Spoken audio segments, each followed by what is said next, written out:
Hi everyone, welcome back again to my YouTube channel. I'll be sharing with you all how to go about the achieving of this heart-shaped neckline, which adds more beauty and elegance to a dress. It is very simple to make and it is 100% beginners friendly. If you would like me to share a full tutorial on how to also make the gown you see on the thumbnail, you definitely want to remind me in the comment section and I'll do just that. So with all that being said, let's get started with today's tutorial.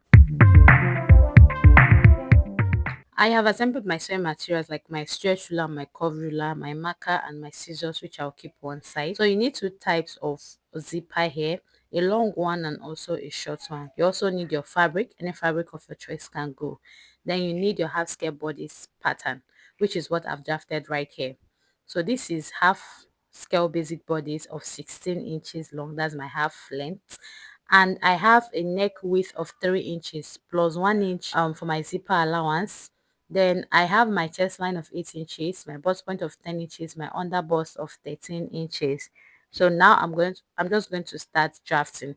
Don't forget that I've also input my body measurements. So the neck depth for this is 1.5 inches. So from that my neck depth now, I mark 2.5 inches below like this.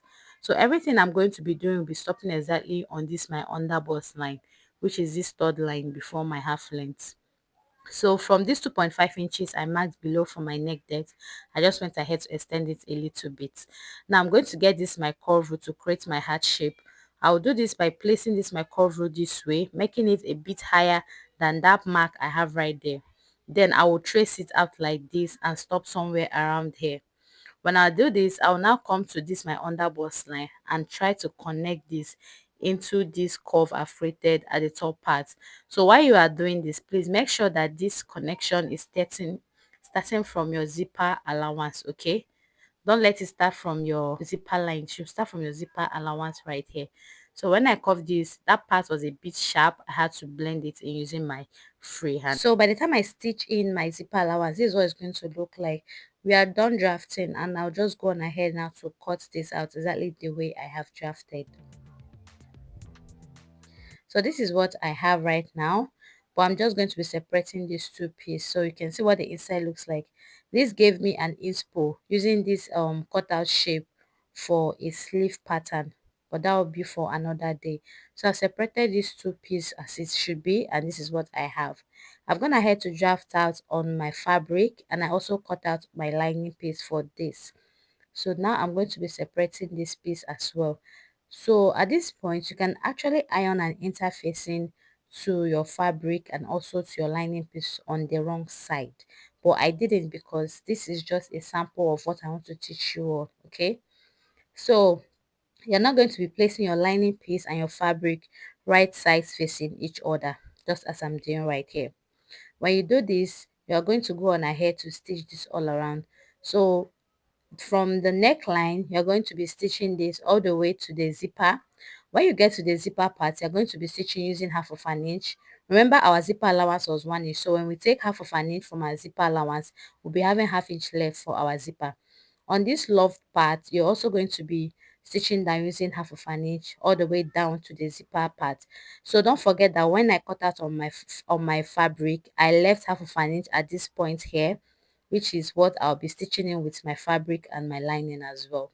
So I've stitched the neckline, the zipper part, the love shade part, the side and also the base of this my piece right here. So I'm going to be cutting out this excess I have around this part so that by the time I flip this to the right side, it's going to come out flat and neat.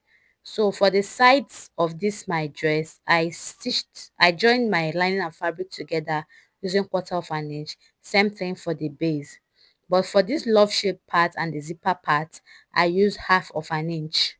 For the neckline area, I use just quarter of an inch as well. I'm done trimming off this excess on the shaped part, and I'm just going ahead now to flip this to the right side. So on this neckline part, you need to be very careful because you want everything to come out very well, okay? Because this is where we get the love shape heart at the top part. All right, so I will just use my scissors now to make sure that everything comes out perfectly. So this is what it looks like. The next thing I'm going to do now is to iron this out so that it can come out very flat and nice. Don't forget that if you want to iron an stay to this or any interfacing of your choice, feel free to do so because it adds more stability to your dress.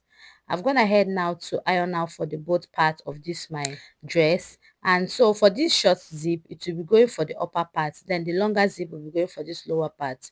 But because this is not a dress I intend wearing, I'm just going to be using my office pin to pin this together, right sides facing each other, assuming that I have fixed my zipper to it. Okay,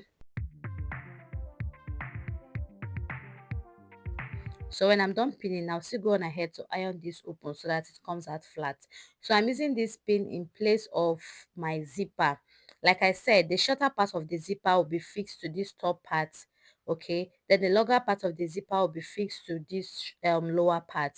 So I'll just iron this open and flat so that you all can see what it looks like if I had fixed a zipper to this. And don't forget that it's actually a gown. So if you actually want me to make this into an actual dress, do signify in the comment section and I'll do just that. Thank you so much for watching. I hope to see you next time on this same channel. Bye.